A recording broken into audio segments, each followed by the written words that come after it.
داستانی که پیشنهاد میکنم حتما تا آخرش بشنوید. یه زمانی یه جایی دختر نابینایی زندگی میکرد که به خاطر نابینا بودن از خودش متنفر بود. تنها کسی هم که ازش نفرت نداشت و همیشه همراهش میکرد یه دوست مهربون بود.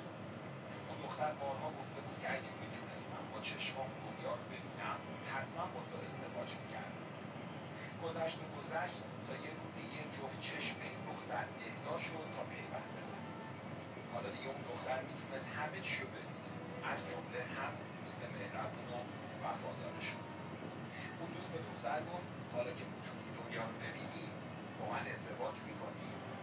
دختر که از دیدن نابینایی پسر شوکه شده بود تقاضای ازدواج اون رو رد کرد.